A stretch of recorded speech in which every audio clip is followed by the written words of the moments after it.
మనం ఎప్పుడైనా అడిగితే, వస్తే, తింటే, మాట్లాడితే, నేర్చుకుంటే, వెళితే ఈ విధంగా టే కానీ తే కానీ వస్తే ఖచ్చితంగా మనం ఇఫ్ అన్ని ఖచ్చితంగా యూజ్ చేయాల్సి ఉంటుంది సబ్జెక్ట్ కంటే ముందు. ఇఫ్ అంటే ఫర్ ఎగ్జాంపుల్ నేను అడిగితే, ఇఫ్ ఐ ఆస్క్, నేను అడిగితే, వారు అడుగుతారు, they will ask.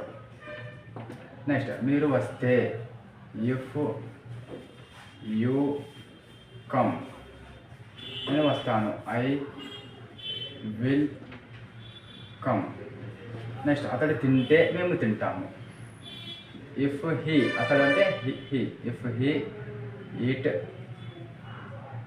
We will eat. Next వారు మాట్లాడితే మేము మాట్లాడతాము, if they talk,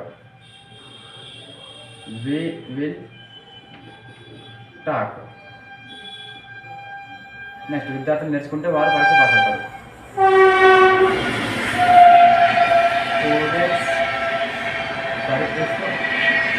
students learn, they will pass exams. Next నేను వెళ్తే మీరు వస్తారు, if I go you will come.